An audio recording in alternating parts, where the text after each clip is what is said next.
예비군, 민방위 훈련장 같은 안보 특강은 가라. 여기 진짜 안보 특강이 있다. 김종대, 정욱식의 진짜 안보.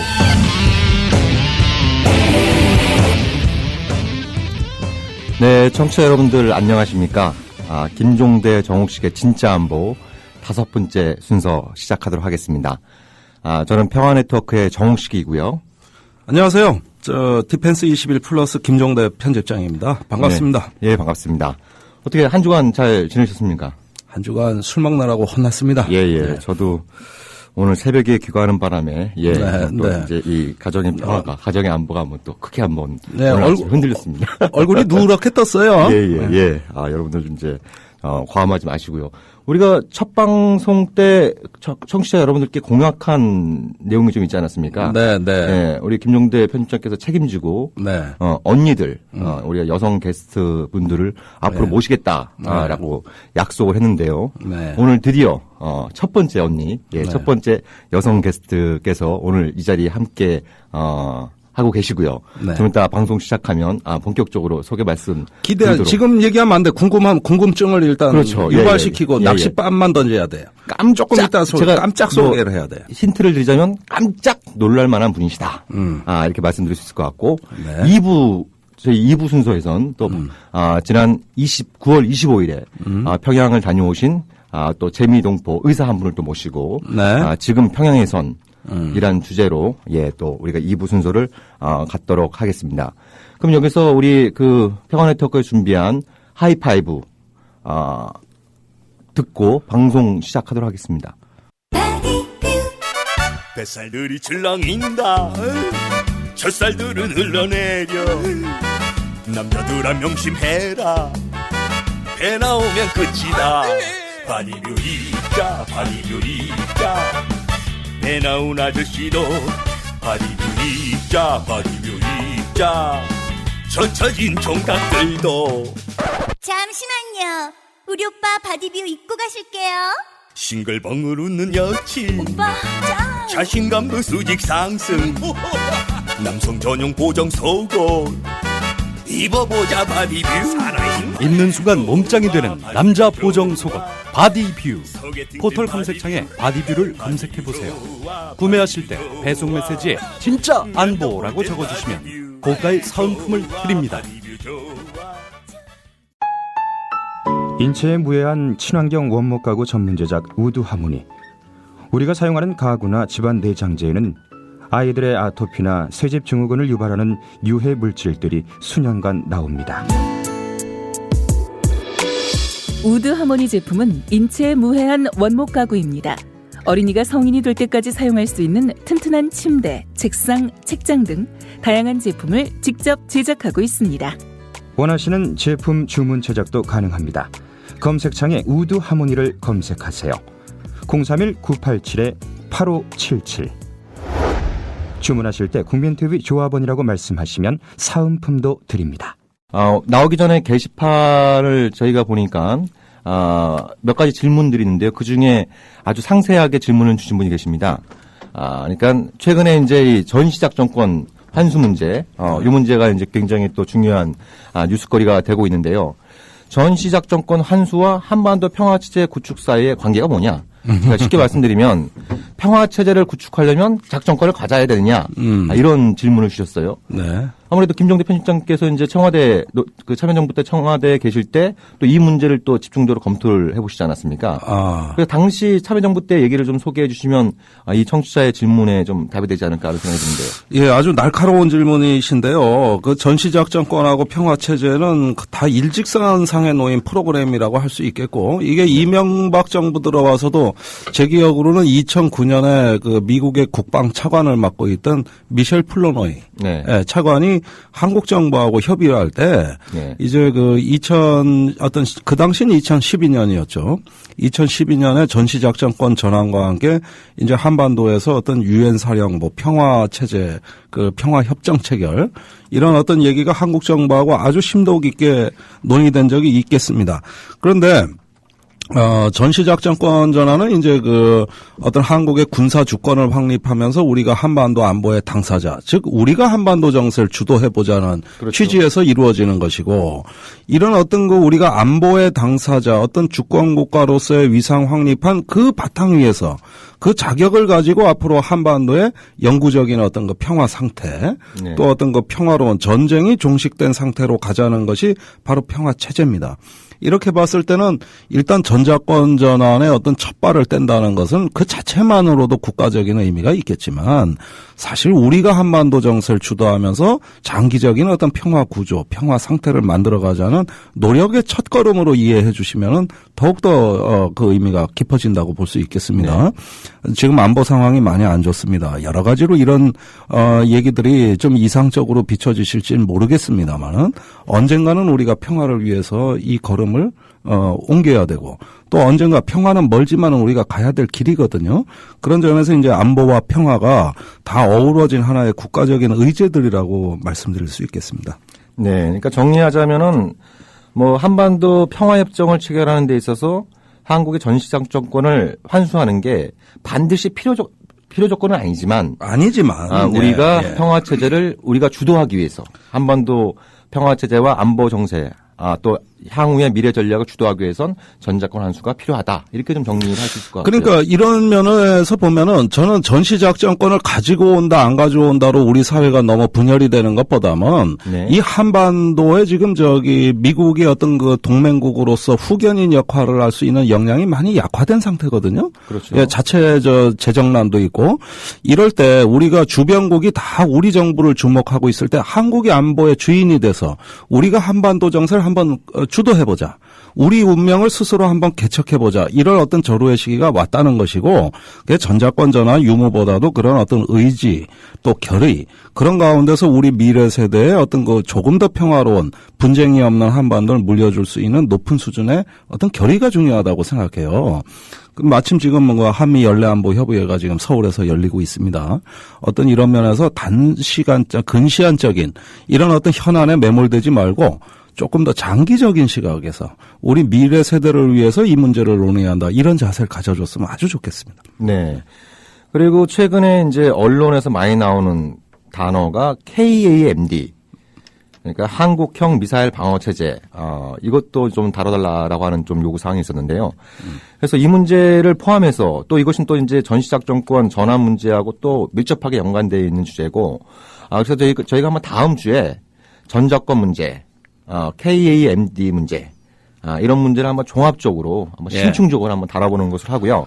지금 하이파이브가 준비됐다고 하니까 하이파이브 듣고, 또 본격적으로 일부 방송 시작하도록 하겠습니다. 네.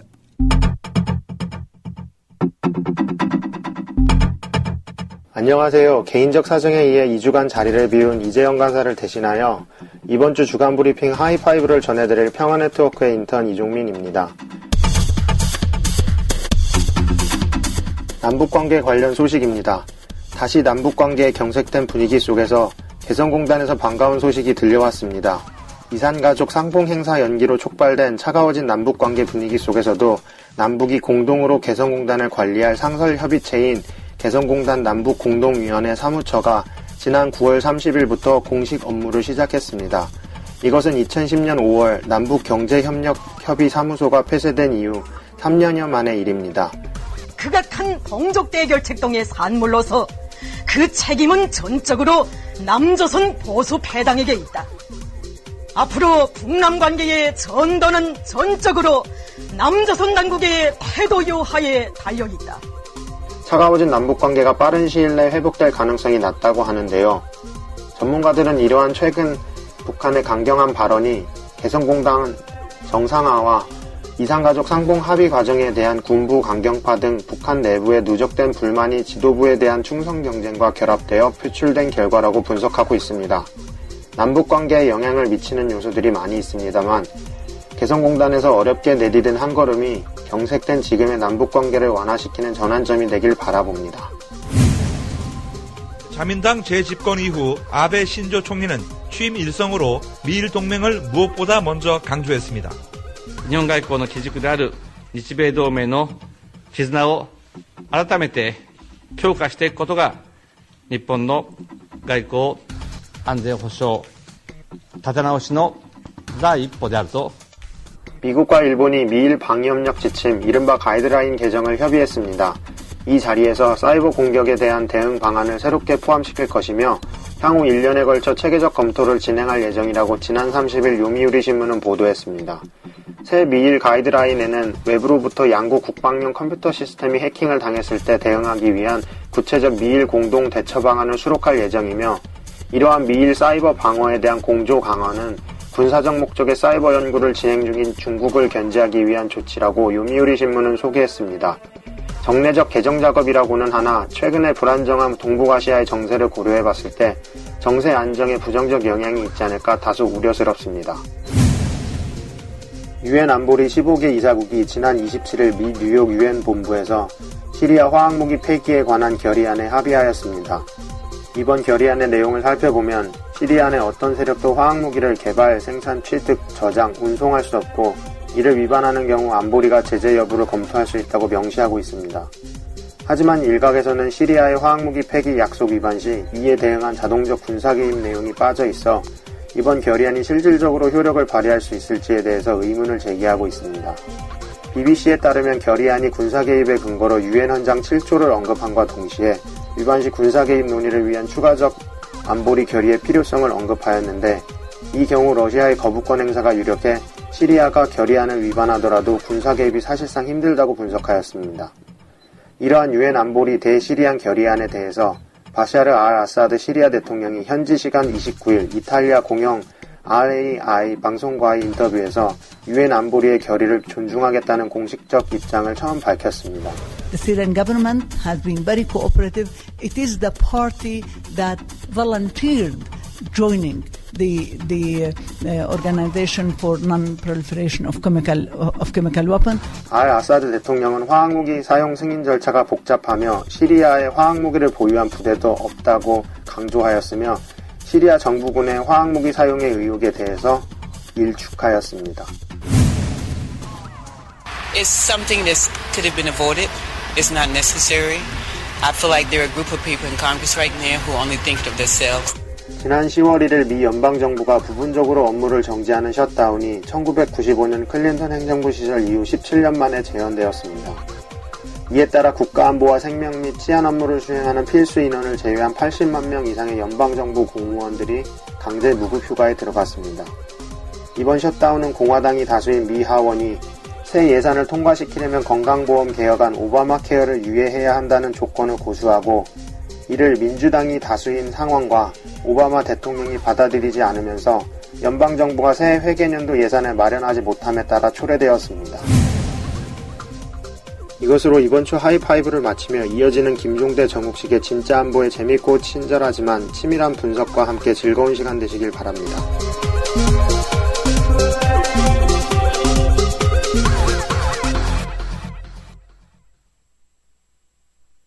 네, 일부 계속됩니다.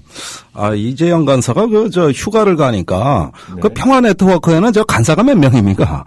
간사는 이재영 간사 한 분이고요. 저희가 방금 그 하이파이브 진행한 이종민 씨 인턴 한 분하고 또 문채원 씨라고 탤런트룸하고 이제 동명이인이 있는데요. 탤런트 아니에요. 우리 그 여성 인턴이 또 하이파이브를 또 준비를 하고 있습니다. 아, 그래요? 처음이니까 좀 미흡하더라도 좀 청취자 여러분들께서 좀 널리 양해해 주시면 고맙겠습니다. 이재영 간사 휴가 잘 다녀오십시오. 자, 그러면은, 오늘 게스트를 소개해드리겠습니다. 제가 98년도에 그 3집 앨범에 이 작은 체구에서 저렇게 엄청난 에너지가 뿜어져 나오는 아주 열창을 듣고 정말 놀랐습니다. 이름하여 눈물. 그 눈물의 주인공. 가수 리아 씨 모셨습니다. 안녕하세요. 와, 반갑습니다. 아이고, 리아 씨 반가워요. 네. 오랜만에 뵙죠. 오랜만에. 저는 뭐 가끔 뵀습니다만은, 볼 때마다 예뻐지세요? 아우, 감사합니다. 이렇게 가을 좀 안 탑니까? 이 계절이 어떻습니까? 가을이요? 네. 가을을 좀 아무래도 안 타지는 않겠죠? 네. 음악하는 사람이니까 감정적으로 이렇게 가을은 그렇죠. 네. 뭔가 좀 많이 하고 싶고, 아하. 네, 감정적으로도 뭐 누군가를 좀 더 만나고 싶기도 하고 그런 네. 계절이기도 해요. 예. 네. 그 작년에 이렇게 나의 마지막 생애 콘서트. 네, 이거 내 생애 마지막 오디션이었어요. 아, 내 생애 마지막 오디션. 아, 죄송합니다. 제목이 어려워서. 예. 그 지상파의 그 마지막 결선까지 가셨어요. 네네. 예. 아슬아슬하게 떨어졌다고 인터넷에 아쉬워하는 네티즌들이 굉장히 많던데요. 네. 후배들이 올라가는 게 제 입장에서는 아무래도 좋죠. 저야 음반을 만들자고 한다면, 네. 또 만들 수도 있는 사람이지만 후배들의 경우에는 그런 기회가 잘 오지 않을 수도 있고, 근데 제가 출전을 한 이유는, 그 전에 음악 생활을 했던 거에 대해서 굉장히 많은 회의와, 그리고 중간에 힘들었던 일들과 이런 것들이 저를 굉장히 디프레스하게 만들었었기 때문에 그런 걸 좀 극복하는 그런, 생각에서 시작을 하게 된 방송이었어요. 그래서 충전이 됐습니까? 네, 다시 충전이 잘 많이 됐습니까? 됐죠. 이렇구나. 또 협동이라는 게 또 이런 거구나. 저는 솔로 활동만 했었기 때문에 그때는 팀으로 진행을 하는 그런 것들이 많아서 그런 것도 해보게 되니까는 저보다 젊은 친구들이 어떻게 음악을 하는지도 좀 이해를 할 것 같고. 하게 되고. 네, 저도 뭐 제 음악만 좋아했었으니까 또 좀 다양성 같은 거를 접할 수 있는 그런 기회도 됐었고 후배들도 많이 생겼고요. 남자 후배들, 여자 후배들 해서 많이 생겼고. 좋은 경험이셨군요. 네네. 순위를 노리고 뭐 상을 받고 이런다기보다는 처음부터 그런 생각으로 본인 스스로 이렇게 좀 나갔었던 리프레시도 게 되고. 그럼요. 그리고 또 이제 선배 후배 동료 가수들하고 다시 친분이 제가 이거 방송 중에 의사 진행 발언하는데 앞으로 영어 좀 짙게 쓰세요. 그 리프레시라는 단어 쓰셨고 벌점 하나. 그다음에 리아는 아까 디프레스라는 거 쓰셨는데 벌점 하나. 우리가 영어로 또 소외를 받으시기 때문에. 그리고 두 분이 영어 너무 잘해. 내가 다 알아. 방금 커피숍에서 일찍 도착해가지고 리아 씨하고 커피 한잔 했는데 커피 파는 주인이 첫 마디가 그거예요. 작년에 그거 오디션 방송 보셨다고. 봤다고. 나보다 자기가 더 아쉬워해. 근데 여기서 저도 그렇고 특히 청취자 여러분들께서 굉장히 궁금해하실 게 아니 진짜 안보하고 리아 씨하고 무슨 관계냐? 도대체 이게 무슨 연애 프로도 아니고 왜 진짜 안보? 왜 리아 씨가 나왔나? 이거 상당히 궁금해하실 것 같은데 여기 대해서는 또 우리 김종대 편집장께서 좀 아니 그건 주최 측의 농간인데 그건 뭐냐면은 리아 씨가 공군 가족이에요. 지금은 한때는 한때 공군 가족이었습니다. 장교의 어떤 그 부인으로서 이제 생활을 하셨고 공군 기지의 부근에서 군인들과 더불어 가지고 상당한 기간을 보내셨기 때문에 그 얘기는 조금 이따 할 거예요. 그 전에 우선 최근에 어떤 그 활동이라든가 앞으로 활동 계획을 간략하게 듣고, 그 다음에 국민 TV 개국 이래 최초로 이 스튜디오에서 리아 씨가 직접 준비된 노래가 있다는 거.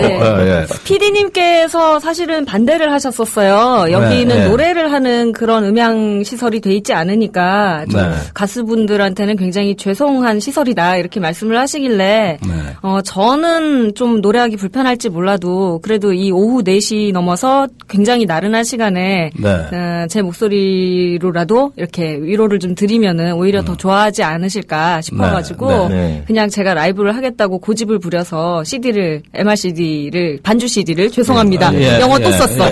갖고 올라왔죠. 그 정도는 괜찮아요. 요건 벌점 0.5점. 혹시 이렇게 좀 소리가 찌그러지거나 그렇더라도 조금만 이해를 해주시면 열심히 노래 불러드릴게요.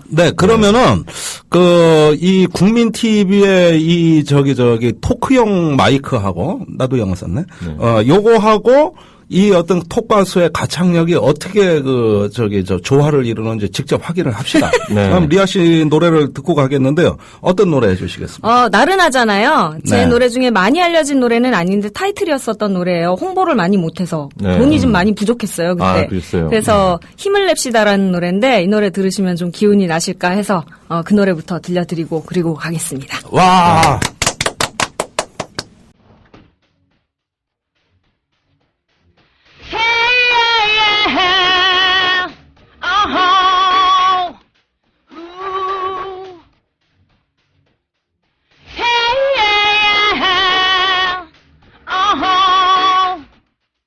담배 끊고 헬스 끊고 좋다는 건다.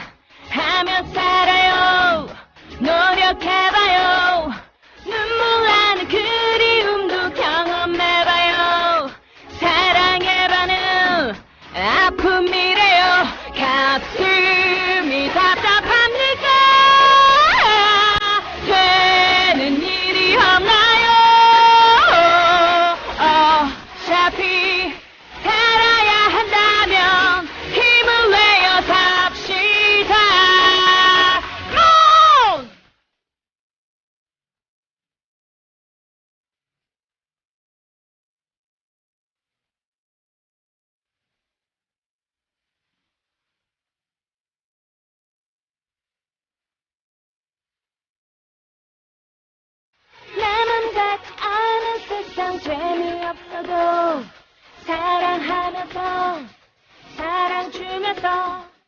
날 버리고 떠난 사람 미워 말아요.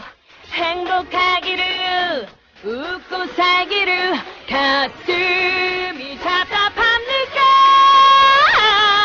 되는 일이 없나요?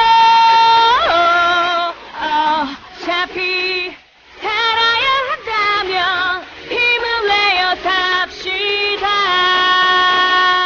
저 하늘에서 보면 점 하나도 안 되는 나이지만 우리 마음은 세상을 품어줘.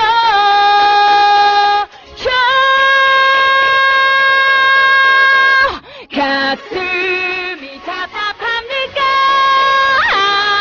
되는 일이 없나요? 어차피 살아야 한다면 힘을 내어 삽시다. 자, 두 분 같이 하세요.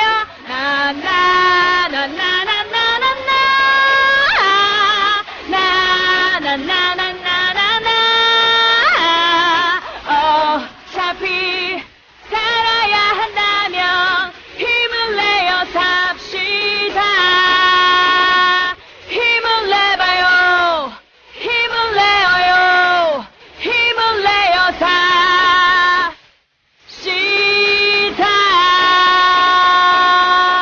김종대 정욱식의 진짜 한번 화이팅! 아, 막걸리 생각나요. 예. 아, 방송이고 뭐고, 예, 계속 노래 부르면서 놀고 싶은 시간인데요. 오늘 요거 끝나고 딱, 이제 4시 넘었는데 벌써 막걸리가 생각나시면 예. 막걸리가 어울리는 노래는 아닌데. 예. 제가 그 서울 타이페이 클럽, 그 한국 대만 친선교류 협회 이제 위원이었을 때, 네. 우리 리아 씨하고 같이 대만을 방문했어요. 아, 그러셨군요. 예. 근데 옆에 갈 때는 내 누군지 몰랐다고. 그래서 뭐 하세요? 그러니까, 예, 저 가수예요. 그래서. 이상한 가수요? 복장에. 나도 이제 기성세대니까. 네. 그래가지고, 그래요? 노래 잘하시겠네? 요게 대만 갈 때까지 2시간 반 대화했다. 그런데 거기 가가지고 그 학생들만 놓고 리아의 그 폭발력이 나오는데 그걸 본 그 학생들의 그 반응. 이 한류 가수에 대한 어떤 그 경외심. 대만 학생들이요. 네. 그래가지고, 내가 이런 양반하고 같이 지금 비행기 타고 온 거야? 이제 거 가서 알았어요. 아, 그러셨어요? 네, 그러다가 우리가 이제 국빈급 만찬을 했는데 그 대만의 입법원장하고 제프리 쿠라고 하는 아시아 금융의 황제가 앉았는데 그 옆자리에 내가 앉고 반대편 옆자리에 우리 리아 씨가 앉았어요. 그런데 자중 휘어잡는데 그 유창한 영화에 그렇게 잘하지는 못합니다. 그냥 그 제프리 쿠라는 분이 할아버지셨잖아요. 그렇죠. 연세가 많으시니까 그래서 이런 거 저런 거 좀 챙겨도 드리고 그러고 싶어서. 그리고 굉장히 음악을 좋아하시고 부인이 또 성악을 하셨다고 노래하는 사람을 굉장히 좋아한다 이렇게 말씀을 하시길래 저도 친밀감이 들어서 뭐 어떤 얘기들을 좀 나누고 그렇게 됐었던 거였는데 뭐 제 입장에서는 뭐 그렇게 멋있으신 분들, 높으신 분들을 만나게 된 게 개인적으로도 영광이었고 또 좋은 자리였다고 생각을 합니다. 리아 씨 덕분에 아주 분위기 좋았어요. 그런데 그 제프리 쿠가 그날 술 먹더라고. 그 노인네가. 평소 안 먹는다고. 네, 기분 좋다고. 기분 좋다고. 그래 한국에 대한 그 애정을 끝도 없이 쏟아냈더라고요. 네, 그러셨었어요. 더 감동적인 것은 다음날 대만 입법원장 만찬에서 리아 씨 부친이 70년대 대만 에베레스트 원정대 훈련 교관을 했어요. 여기에 대만의 우리 국가정보원 비슷한 정보원이 있다고. 거기서 70년대 그 사실을 찾아내서 그때 원정대의 사진을 구해가지고 리아 씨 부친이 나와. 대만 정보기관에서요. 네. 그거를 깜짝 선물을 하는데 그때 기분이 어땠어요? 저는 깜짝 놀랐죠. 저는 사실은 이제 그렇게 주요하신 분들이 이제 가는 그런 때에 저는 사실 이제 분위기 메이커로 갔던 게 컸었어요. 그런데 갔는데 누가 저를 찾아와가지고 입법원에서 저를 찾아와서 그런 서류를 주고 또 찾는 사람이 있다 이렇게 얘기를 하시니까 아니 나에 대해서 어떻게 알았지? 대만은 제가 가본 적이 없었거든요. 그때 처음. 근데 처음 가봤는데 그것도 입법원에서 그런 게 오니까 깜짝 놀랐죠. 그리고 우리 아버지가 이렇게 유명한 사람이었어? 막 네. 이런 생각도 하고. 저희 아버지는 등산을 오래 하셨거든요. 아니, 부친께서 에베레스트 산도 이렇게 등정도 하시고. 예전에 그러셨습니까? 고상돈 씨가 정복을 하시기 전에 예. 정찰대 부대장으로 가셨었어요. 아, 그러시군요. 예. 그리고 아니, 부친께서도 군인. 아니요. 저희 아버지는 군인이 아니시라 네. 예, 산악인이셨죠. 네. 지금도 다니세요? 지금도 많이 다니세요. 예. 조금 있다가 내가 그 광고를 하려고 그랬는데 리아와 함께하는 앞으로 여행 프로그램이 있어요. 아, 그래요? 예, 네. 저는 그 안나푸르나 갔다 왔습니다. 그건 내가 좀 이따 얘기하고 네. 지금 잠깐 그 올라오는 반응들을 소개하겠습니다. 네. 깡다구 크크 리아 짱. 야, 이거 진짜 이거 뭐 브라보 와우 라이브 짱 리아 짱을 그냥 아우, 4번을 감사합니다. 반복하네. 마네님, 그죠? 검은별님 잠이 확 깨네요. 커피 먹으려다 안 먹어도 될 것 같아요. 아, 쥐 잡는 부엉이님 나나나나 어차피 살아야 한다면 힘을 내어 삽시다 하면서 으짜. 네. 두 분 같이 하세요에서 빵 터짐. 토마스님, 리아 씨, 이 엄청난 에너지 저는 감당하기가 하지만 정말 좋아요. 나나나나. 짱입니다. 크크크크. 이거에 건강송입니다. 이게 그런데 이게 좀 많이 안 알려져서 오늘 좀 여러분들이 좀 잠이 확 깨셨다니까 아주 좋습니다. 가수를 오래 하다 보니까 가수를 해서 돈을 많이 벌어야지 유명해져야지 뭐 이런 생각보다 네. 이런 반응들을 보여주시는 게 너무 좋은 거예요. 그래서 사람들한테 이게 즐거움을 줄 수 있다는 게 그게 저한테 바로 돌아오거든요. 그래서 저도 기분이 이렇게 업되고 또 에너지를 얻어서 노래를 할 수 있는 것 같아요. 그러니까 때로는 굉장히 힘들고 또 뭐 돈도 안 벌리고 그래가지고 나 편의점 알바 뛰어야 돼? 막 이런 생각도 해보고 그러면서도 계속 노래를 할 수 있는 건 여러분들이 주시는 그런 기운 덕분인 것 같아요. 예, 힘을 냅시다 하니까 오히려 청취자분들이 힘을 주시고 계세요. 그럼요. 지금. 네. 이제 서로 이제 상호작용에서 또 이렇게 힘을 얻는 것 같고요. 네. 개인적으로 김종대 편집장님하고 한번 노래방 한번 가보신 적 있습니까? 노래방 가봤죠. 어떻게 노래 실력 어떻게 평가하십니까? 노래 굉장히 잘 하시는 편이십니다. 아니, 제가 기억나는 게 벌써 한 10몇 년 됐죠. 김종대 편집장님하고 같이 노래방에 갔었는데요. 네. 아주 독특한 그 개인기를 보여주셨어요. 됐어요. 보통 그냥 뭐 이제 가요. 넥타이프를 하고 머리에 메고 이런 것들 많은 분들이 하시는데 김종대 편집장께서 아주 독특하게 와이셔츠를 위에 단추를 푸는 게 아니라 아래 단추를 풀고 아주 그 귀여운 배를 내밀고 이 개인기를 보여주시는데 다음에는 한번 캠을 달아서 그런 이제 모습을 보여드릴 수 있도록 노력하는 방송이 돼보는 걸로 하겠습니다. 네. 자, 우리 리아 씨는 또 빨간 마호라, 이 공군의 어떤 그 가족이기도 하시단 말이에요. 지금도 많은 또 그 옛날 공군의 그 정들었던 분들, 그 예비역 장성들 뭐 많이 만나고 계시지만 지금 또 애정이 굉장히 각별하십니다. 네, 영원한 친정이지요. 네. 아, 영원한 친정. 예, 네. 영원한 시대가 아닌가? 시댁이었나?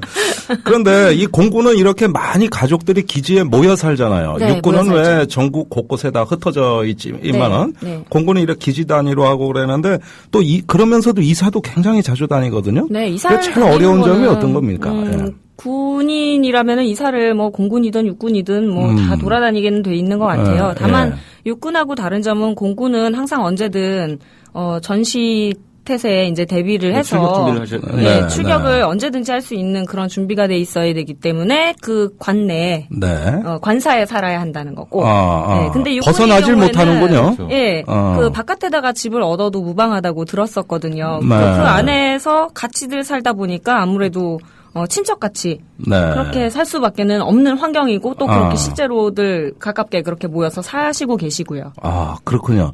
그러면 더 좋은 점도 있겠습니다만 또 이렇게 생활 주거 공간이 제한됐다는 이런 또 어떤 어려움도 많이 있을 것 같은데. 아무래도 그런 점이 없지 않아 있죠. 관사에서만 살아야 된다는 거는 또 리아 씨 보니까 굉장히 활동적이시고 그런 대외 활동 굉장히 좋아하시는 것 같은데 근데 관사에서 한 6년 동안 사신 건가요? 그렇죠. 사천 관사에서 제가 경남 사천 사천 비행장 구전투 비행단이 있어요. 4년 반 정도 살고 또 수원에서 수원 비행장에서 1년 반 수원 정도 비행장에서. 살고. 모두 한 6년 정도. 예. 그건 가장 왕성하게 활동할 시기에 관사에 계셨다라고 하는데 굉장히 좀 저는 개인적으로 좀 아이러니해요. 그때는 가수 생활 하고 계실 때 아니에요? 하고 활발할 있었을 때죠. 때죠. 예. 그래서 제가 그 시기 동안에 앨범을 못 냈죠. 6년 동안. 한 장 이제 한 장 내기는 했는데 많이 홍보 활동도 하기가 제한이 좀 되고 그러다 보니까 좀 힘든 점이 없지 않아 있었죠. 네. 아, 대단하십니다. 그러면데 요즘 그 자꾸 전투기가 왜 추락하고 조종사들이 순직하고 저는 이거 지금 노후 전투기 230대 갖고 있다는 거 이거 아주 국가적인 큰 걱정거리라고 봅니다. 이거 지난주에 지금 우리가 F4, F 이런 식으로 계속 운영하다 보면 이거 정말 과부제족이 된다. 된다. 김종대 편집장께서 경고를 하지 않았습니까? 이거 범죄라 그랬어요. 바로 다음날 F 그래서 댓글에 이거 말 조심하셔야 되겠다는 얘기가 나올 때 그럴 때 가슴을 무슨 칼로 베는 듯한 느낌 같은 게 된 거 가슴이 철렁철렁해요. 그런데 공군 가족들이 이런 문제에 대한 걱정이 제일 심하지 않을까요? 굉장히 심하시겠죠. 전투기들이 다 노후화가 돼 있으니까 제가 그 사건이 있고 나서 며칠 후에 예전에 알던 이제 그분 역시 전투기 조종사입니다. 근데 그 동생이랑 만났는데 마침 자기 대대의 그 후배가 그렇게 된 것이다라고 얘기를 하면서 마음 아파하더라고요. 항상 대대에서 그 관사 내에서 살 때 항상 부인들이 마음을 졸입니다.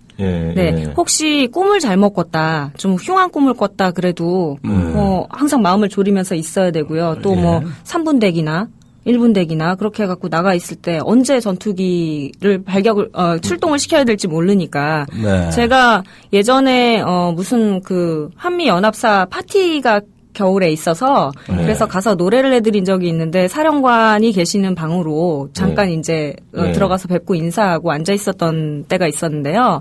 가서 보니까 이 뭐 엄청나게 큰 컴퓨터 모니터가 한 10대 정도 있었던 것 같아요. 그 사령관. 보니까 막 이렇게 막 그 게임하는 것처럼 비행기 모양도 보이고 막 그러는데 사령관님이 작전 사령관님인데 저한테 설명을 해주시더라고요. 이건 중국 비행기, 이건 어디서 넘어온 비행기, 이건 미국 비행기 그렇게 해서 한눈에 볼 수 있는 시스템이다. 정보가 상공을. 네네 보고 계셔야죠. 한반도 주변이에요. 한반도 주변. 공약을 보여주는 거예요. 그런데 얘들이 가끔 넘어와 이러시더라고요. 그러니까 그 얘기 들으니까 더 걱정이 되는 거예요. 그걸 얘기하는 전문 뭐 용어가 있던데 일본어 같은 거? 일본어 같은 건데 저도 전문가 아니니까 그냥 들어주세요. 히야가시라고 하더라고요. 이렇게 살짝 놀린다는 뜻의 이렇게 톡톡 건드려보는 톡톡 건드려보고 놀리고 이제 그렇게 한다고 얘기를 하시더라고요. 근데 그게 매일이랍니다. 여러분들은 잘 모르시고 계시지만 매일 그렇다는 얘기를 듣고 오늘은 또 무슨 일이 생길까? 아니면은 비행기가 고장이 나서 분명히 이제 정비팀이 잘 정비를 해서 내놓은 비행기도 너무 낡다 보니까 이게 나사 하나가 빠질 수도 있는 거 아니겠어요? 그런 거에 대한 걱정. 또 넘어왔는데 마침 그때 마주쳐가지고 교전을 해야 되는 그런 상황. 그런데 우리나라는 이 명령 체계가 바로바로 이제 공격을 할 수 없는 시스템이고 기다리다간 다 맞아 죽겠고 미사일 맞아 죽겠고. 그러니까 한미 연합방위 태세 작전권이 없다 이 뜻이에요. 네, 작전권이 없다 보니까. 이 항공력에 의한 교전은 미 7공군 통제를 받아야 된다고. 그러다 보니까 우리 공군이 이걸 결심하는 게 굉장히 복잡해요. 그래서 연평도 포격 사건 때 실제 문제가 됐어요. 실제로 그런 문제들이 있었고. 그래서 이걸 뭐 주한미군 사령관한테 물어봐야 되냐 안 물어봐야 되냐 읽어놓고 뭐 또 우리 장군들이 두 패로 갈라져 싸웠어요. 일주일 동안. 근데 주무시느라 전화 안 받아봐 어떻게 되나. 그럼 일단 맞고 있어야 된다는 얘기 아니에요. 그러니까 이 공역 관리라는 게 이렇게 긴박하군요. 그러니까 이게 지금 리아 씨 얘기하신 게 뭐냐 하면은 작전사령부에 가면은 그 한국방공통제센터 그 MCRC라고 하는 레이더가 있습니다. 여기에 여러 개 화면이 있는데 거기에 그 비행기의 국적, 속도, 그 다음에 고도 이런 게 다 표시가 돼요. 평면으로도 표시가 되고 3차원으로도 표시가 되고 그러면은 그 특정 비행기를 선택해서 교신을 할 수도 있어요. 이게 화면에서 한꺼번에 다 됩니다. 이런 걸 이제 운용하는 그 어떤 센터라고 하는 건데 그만큼 어떤 매사의 모든 상황이 실시간으로 아주 초단위 분단위로 돌아간다는 뜻이 되는 건데 이렇게 관리는 잘하는데 우리가 뭘 또 대응하려면은 물어볼 때가 많아요. 7공군 사령부 통제를 받으니까. 그러니까요. 어떤 느낌이 드십니까? 그런 걸 보니까. 예전에 어떤 역사서를 읽으니까 어떤 장군이 그랬더라고요. 그게 위화도 해군 때인가? 뭐 자세히는 기억이 안 납니다만 아니 무슨 뭐 왕의 명령이 떨어지길 언제 기다려? 허락 언제 받습니까? 일단 뭐 적이 쳐들어오는데 치고 봐야지 뭐 이런 얘기를 그때 그 장군이 했었다고 그러는데 그런 거는 유동적으로 그때 이 상황에 직면한 그런 이제 죄송합니다.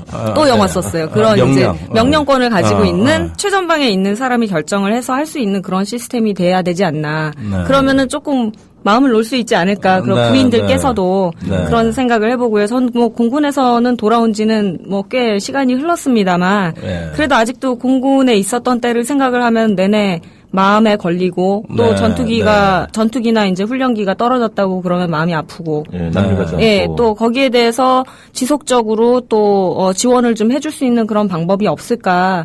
물론 뭐 요새 뭐 복지 문제도 굉장히 어려운 문제이기도 하고 그렇죠. 예산을 많이 투입을 해야 되는 그런 것들도 있지만 김 편집장님이 얘기하신 것처럼 전투기나 이런 것들이 너무 노후화돼 있어서 사실 이제 전력을 보유를 한다는 게 그런 것에도 투자를 해야 우리가 안심을 하고 있을 수 있는 거 아니겠어요? 육군에 비해서 공군은 수가 굉장히 적습니다. 적죠. 대대 하나가 30명 안팎? 그 정도밖에 안 되는 걸로 알고 있거든요. 그러니까 육군은 머릿수가 많죠. 조종사 기준이죠. 그렇죠. 부수 인력까지 따지면 엄청 많아요. 그렇긴 하지만 이제 그 전투기를 운용을 하고 그런 데 있어서 그러한 이제 장비라든지 이런 것들이 다 노후화되고 도저히 쓸 수 없는 상황이다. 그렇게 한다면은 걱정이 많이 될 것 같아요.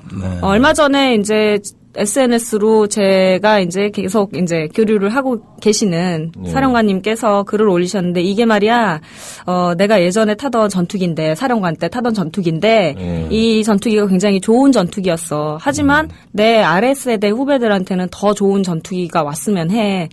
그래야 지킬 수 있고. 그분이 타실 때는 몇십 년 전이었고. 그렇죠. 그런데 이분 말씀은 그겁니다. 지금 전투기를 바꾸게 되면은 앞으로 40년간 이걸 타야 된다는 거죠. 그렇죠. 차 5년 타시는 분 계세요? 요즘 뭐 한 10년 되면은 바꾸려고들 그러시잖아요. 근데 전투기는 40년 이상을 타야 된다고요. 그렇죠. 아무리 정비를 잘하고 한다고 하더라도 그 자체적으로 노후화되는 건 어쩔 수 없기 때문에 지금 좋은 전투기를 선택을 해야 되고 또 다른 한 가지는 뭐냐면은 미국에서 우리한테 전투기를 만일에 준다. 그러면 그 기술도 알려줘야죠. 우리가 고칠 수 없다면 그걸 속속들이 알아서 고칠 수가 없다면 그렇다면은 부품 하나 함부로 못 되잖아요. 부품도 다 우리가 사와야 되잖아요. 그러니까 많이 뜯어보질 못하네. 그만큼 이제 다 막아놨어요. 비싸게 이제 사오기는 사와야 되고 우리는 또 그게 고장 났을 때 어찌 해볼 수 있는 방법이 없는 거니까 그런 부분에 있어서 협의를 잘 하셔서 전투기를 구입하셨으면 어떨까 생각을 해봅니다. 자, 그 리아 씨가 이제 그런 어떤 이런 군에 대해서 사실 독서량이 굉장히 많아요. 리아 씨가. 제가 이제 항상 보면은 이 표현력이나 이게 어디서 나오냐면 사실은 독서량에서 나오는 건데. 그렇죠. 그 리아 씨를 보면은 굉장히 천의 얼굴을 갖고 있어요. 우선 히말라야 에베레스트입니까? 네, 네팔입니다. 에베레스트 쪽이죠. 거기에 5,000m 무산소 등반. 6,200m입니다. 6,200m? 네. 거기까지 올라가서 숨이 쉬어집니까? 숨이 한 3발짝 걸으면은 숨을 한 10번 쉬고 또 3발짝 걷고 그래야 되는 상황이죠. 그게 이제 한때 화제가 됐고 또 카레이서이기도 해요. 그러니까요. 카레이싱 뭐 잠깐 했었고요. 잠깐 했었고. 그런데 어쨌든 뭐 상 탔죠? 1등 하셨다고. 한 20몇 가지 되는 클래스에 그 클래스에 출전한 사람이 저밖에 없어서 받은 상이에요. 잘해서 탄 건 아닙니다. 한 명 출전해서 우승하셨네요. 아주 잘 고르셨네요. 네. 그러면 뭐 우승 트로피하고 상금 좀 받으셨습니까? 그럼요. 상금은 없고요. 우승 트로피만. 그렇군요. 어쨌든 보면 굉장히 천의 얼굴을 갖고 있어요. 매사에 도전이고.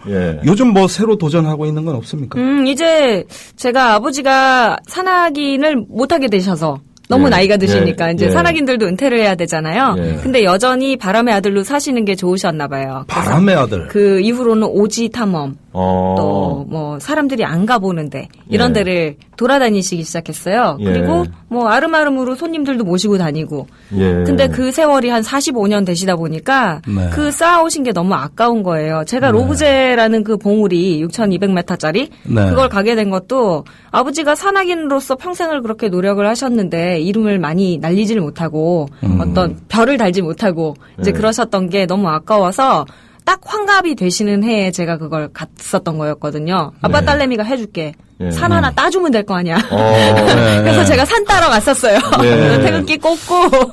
바람의 아들의 딸이 예, 산을 따러 갔다. 네, 아주 시적이에요, 표현이. 예. 그래서 산을 따서 드렸습니다. 예. 근데 생각해보니까 저희 아버지가 이제 70이 되셨어요. 예. 70이 되셨는데 45년간의 그 여행이 결코 이렇게 작은 게 아니고 그렇죠. 거기서 쌓아진 경험과 그다음에 만났던 사람들에 대한 그런 느낌들과 그런 것들을 또 아무한테도 알려주지 못하고 더 늙어가시는구나 이렇게 생각을 했을 때 제가 그걸 이어서 해야 되겠다는 생각을 했어요.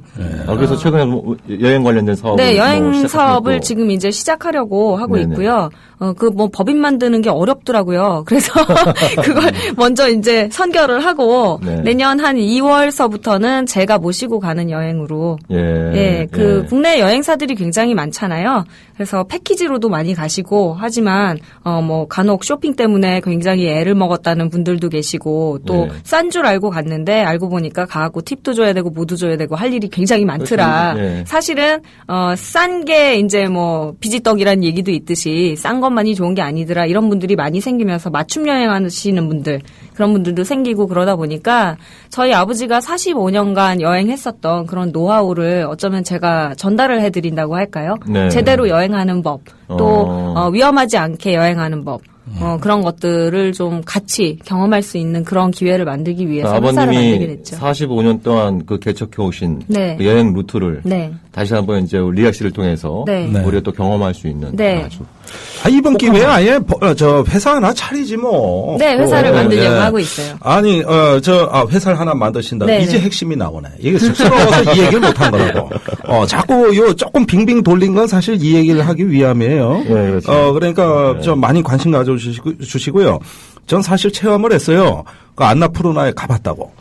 그 산꼭대기에서 리아 씨하고요. 트레킹 같이 가셨었어요. 예, 그 여러 아니 명 뭐 갔어요. 이렇게 술집에 이런 데만 좀 불렀는지 마시고 그건 이런 데 갈 때 아니 그러니까 내가 조금 이렇게 방송 나오고 할 때는 진보하고 많이 어울리니까 일부러 없어 보이는 척 한다고. 네. 그렇지만 사실은 나도 사는 거 보면 은근히 잘 굉장히, 산다고 네, 내가. 그러니까요. 그래가지고 리아 씨하고 가갔는데 산꼭대기에서 닭도리탕 해주더라고. 같이 간 애가 그거 먹고, 배탈이 나가지고, 다음날 걷질 못하니까 당나귀를 불렀었다고. 네. 야, 그런데 도대체 이 닭도리탕 난 그 산 꼭대기에서 깜짝 놀랐어요. 자, 지금 얘기 계속됩니다. 저기 반응들이 계속 올라오는데, 오늘 왜 이렇게 댓글이 많지? 나 이거 정신을 못 차리겠네요.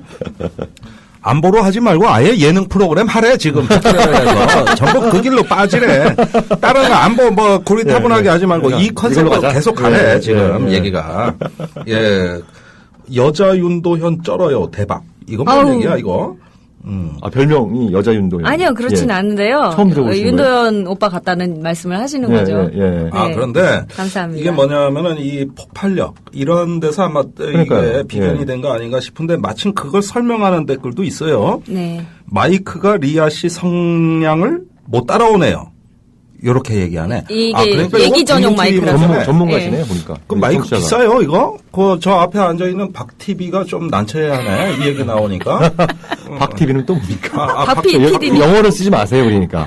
그러니까 난 영어만 하면 반드시 삽질해요. 네. 자, 그러면은 여기저기 보니까 리아 씨의 이 말 한마디에 지금 이거 전투기 고물한다는 게 말이 되느냐 하고 분노에 찬 목소리들이 지금 올라오고 있습니다. 네. 사실 지금 이렇게 제가 매일 이런 얘기하면 의뢰껏거려라니 그래. 그렇죠. 그런데 리아 씨가 지금 그 얘기하니까 사람들 반응이 다르죠. 예. 그러면 제가 알기로는 그 공군사관학교를 나온 공군조종사 기수 중에 순직률이 10%가 넘는 기수도 있어요. 예, 북한이라는 적으로 인해서 순직한 게 아니라 아군 비행기, 우리 내부에서 이 고물 비행기 때문에 돌아가신 분들이란 말입니다.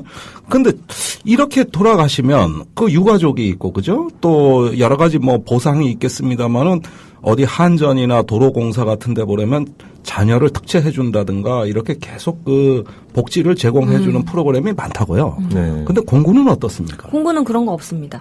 네, 저희가 드는 게 군인연금 한 가지밖에 없고요. 그나마 군인연금을 이런저런 사정들이 있으실 거 아니에요. 그래서, 4구자 이상을 보유를 하게 되는데 한 구자당 2만 원인가? 네. 그거밖에 안 냅니다. 네. 그래서 좀 여유가 되시는 분들은 어떻게든 그 이제 연금을 많이 넣으려고 하죠. 100구자 정도 뭐 네. 이렇게 많이 넣으려고는 하는데 그런데 뭐 부모님 용돈도 드려야 되고 뭐 그렇죠.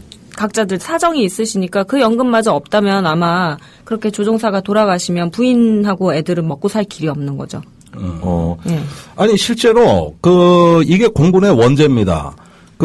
돌아가신 분 옛날엔 속칭 그런 얘기도 있었어요. 이건 뭐 그냥 시중에 어떤 속된 표현입니다만은 전투기가 추락했을 때 조종사가 살면 기체결함, 조종사가 순직하면은 비행착각. 이런 식으로 사고 조사나 이런 것 경우에도 좀 불신을 많이 받았고, 그다음에 이제 순직했을 경우에 그 가족에 대한 대책이 그러니까요. 어떤 자구책이 없었어요, 공군이. 네, 자구책이 없죠. 예, 이러다 보니까 그 도로공사나 이런 데는 다 취업시켜 주거든요. 계속 네. 일할 수 있게 유족들 또 자녀 지원 이런 게 있는데 공군은 없다. 예. 이런 것들이 없고 그냥 법에서 정한 보상만. 그러니까 예. 순직자들 가족 처우 같은 경우에도 육해공군이 좀 육군한테 좀 육군에 비해서 공군이나 해군이 차별을 받는 이런 게 현실인가요? 그러면? 아니 꼭 그렇지는 않은데 경우가 다릅니다. 일하는 위험도나 이 순직하는 그 사유가 다 다르잖아요. 육군이. 그렇죠. 그리고 지금은 육군 전사자 없잖아요. 말하자면 옛날에 우리 베트남전 때 뭐 한국전 때 보면은 이렇게 지상군들이 많이 주로 생명을 잃어버렸다고 한다면은 지금은 주로 공군이나 해군이라고요. 그러다 보니까 아무래도 그런 어떤 그 보훈에 있어서도 조금 그 경우의 차이가 있지만은 근데 제가 지금 제도 얘기하는 게 아니에요. 제도는 제도대로 그건 법에 나와 있는 것이고 자기들 동료 아닙니까? 자기들 가족이거든요. 그러면 스스로 이런 어떤 자구책들을 더 만들어가지고 그걸 끝까지 책임질 수 있는 뭐 어떤 자구적 노력을 했었어야 된다 이 얘기입니다. 그런데 그걸로 그냥 끝나면은 안 되는 거죠. 그 제도 밖에 있는 거 이런 것들이고요. 네. 그럼 말하자면은 이제 협동조합식의 네. 이제 그런 시스템을 자체적으로 구축을 좀 해야 된다는 말씀이신 거죠? 네. 제가 생각할 때도 군 내에서 어떤 그런 움직임을 좀 가지고 네. 스스로 자구책을 마련하지 않으면 안 된다고 생각을 하는 게 제가 볼 때 조종사는 정말 힘든 직업이에요. 그 비행이나 아니면 훈련 말고도 공부도 열심히 해야 되고요. 또 미군하고도 또 이제 얘기들도 해야 되기 때문에 영어 공부도 굉장히 열심히 해야 되고 또 진급 시험이 또 따로 있습니다. 네. 항상 공부하는 거 아니면 훈련 아니면은 뭐 하다못해 환경묘화를 할 때도 공부는 조종사도 해야 돼요. 그거 땅도 파야 되고 네. 그런 일들을 하고 들어오면은 녹초가 되는데 그때 비행기가 넘어오고 그런 장면을 보면서 이게 어지간한 한 애국심 가지고는 안 되겠다. 안 되겠다. 네. 이 조종사나 아니면 현직에 있는 군인이라면 그런 정말 내가 몸을 바쳐서 희생을 할 수 있는 그런 애국심이 없이는 이 직업을 견디지를 못하겠구나. 그런 생각을 하게 됐었거든요. 근데 그런 분들이 마음에 이제 부담감을 가지고 내가 없어지면은 내가 혹시 사고가 나거나 다친다면 그러면 내 가족을 어떻게 할 것이냐에 대해서 그런 마음의 부담을 계속 가지고 일을 하시게 된다면 그런 애국심 같은 거를 고무시키라는 말을 할 수가 없는 거죠. 그렇죠. 그렇게 어떻게 요구를 하겠습니까? 그렇게 부담을 많이 가지고 계시는 분들한테요. 네. 자, 벌써부터 그 비행기의 기계장치, 기계진단 기술이 부족하지 않나 싶습니다. 쥐잡는 부엉이 님이 올려주셨어요. 요런 사유가 이제 그 정비 문제를 지금 말씀하신 거예요. 얼마 전에 정비 불량으로 우리 그 훈련기 T-50이 추락했는데 그 정비 불량이 이렇게 라벨 하나 뽑는 걸 깜빡 잊어가지고 그래서 그걸 정비하던 부사관이 그 순직한 조종사 뒤를 이어서 또 자살을 했습니다. 아, 그런 일이 있었습니까? 예, 아주 비극적이에요. 자, 이만큼 아주 그 몇십만 개의 부품이 들어가는 그 복잡한 기계를 다루는 정말 우리가 알지 못하는 세계에서 이 벌어지는 정말 상상할 수 없는 일들이 많다는 걸 말씀드리면서요. 자, 또 노래 듣고 토크 계속됩니다. 이번에는 그 리아 씨의 불후의 명곡. 예. 리아라는 어떤 그 존재를 세상에 알린. 예. 대표곡이라고 해도 과언이 아니죠. 눈물 준비됐습니까? 네, 준비되어 있습니다. 네, 들어가겠습니다. 예. 박수로. 네.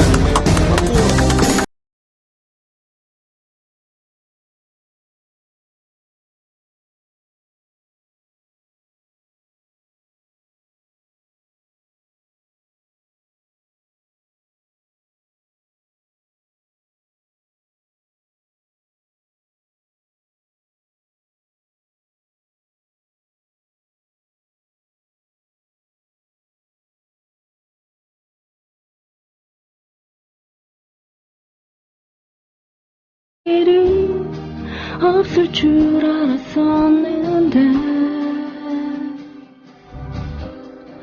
우리 처음 만난 날 기억하고 있어. 널 닮아버린 모습도 그 무슨 소용있니. 이제 너를 본다는 건 욕심이 돼버린 거야. 울었어 눈물을 참지 못해 울었어. 눈을 감고 잠이 들었어. 미칠 것 같았어. 하늘도 울고만 있어. 이런 게 이별인 줄 몰랐던 거야.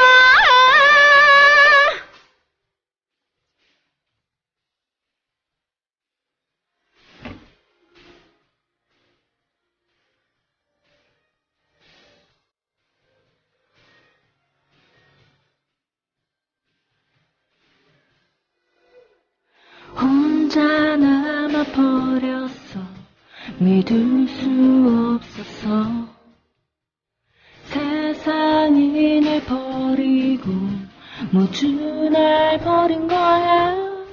나는 지쳐만 가는데 이젠 어떻게 살라고. 울었어 눈물을 참지 못해 울었어. 눈을 감고 잠이 들었어. 미칠 것만 같아서 하늘도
네.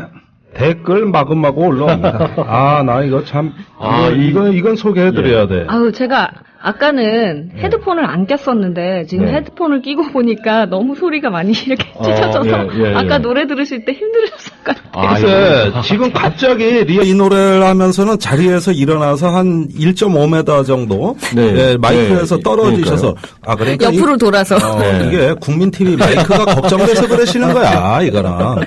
빨리 시설 개선해야 됩니다 이거.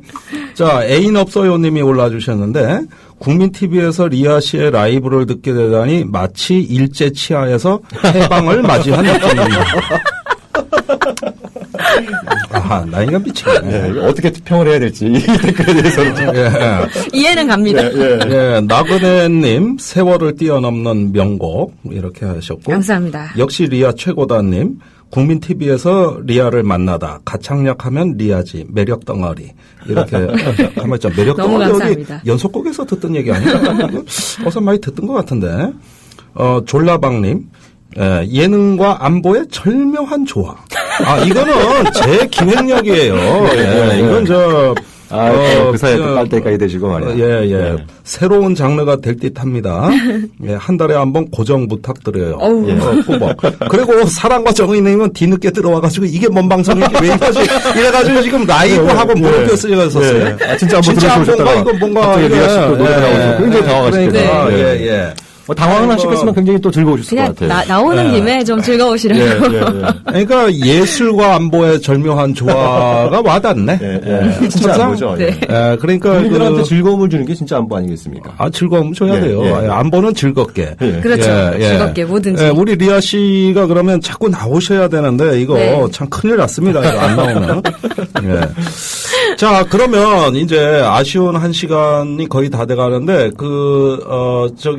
우리 이제 앞으로의 그 활동의 포부, 지금 뭐 여행 사업도 이제 시작하셨다 그러니까 아주 다방면으로 이제 도전이 시작되셨는데 어떤 희망과 포부를 갖고 있습니까? 일단 음악은 계속 해야죠.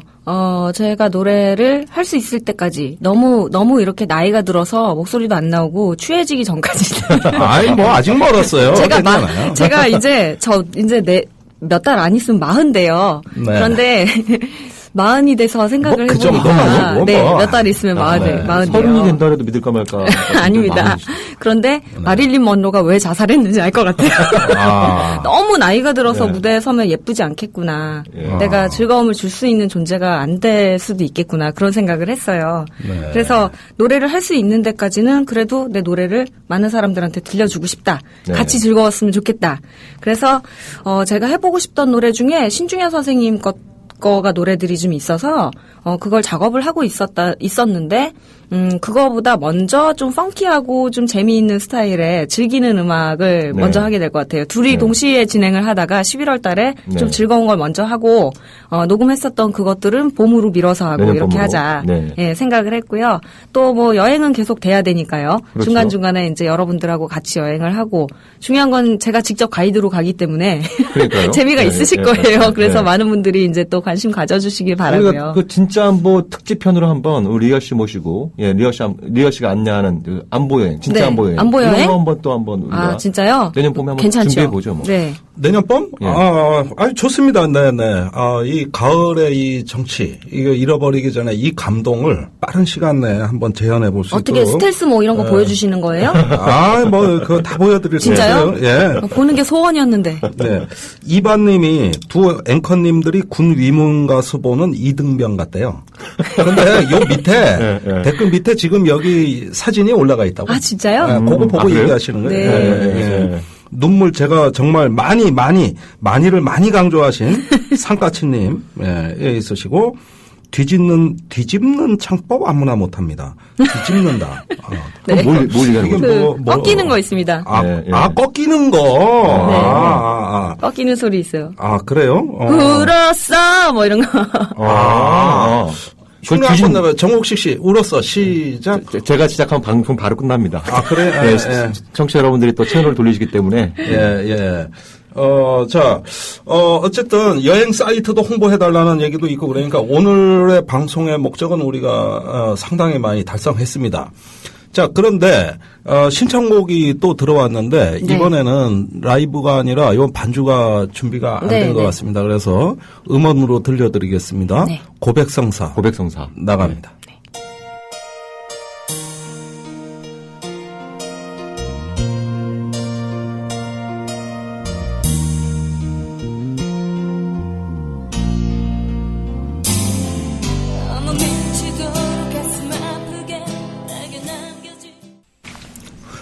네, 오늘따라 막걸리가 생각나는 어떤 10월의 초기.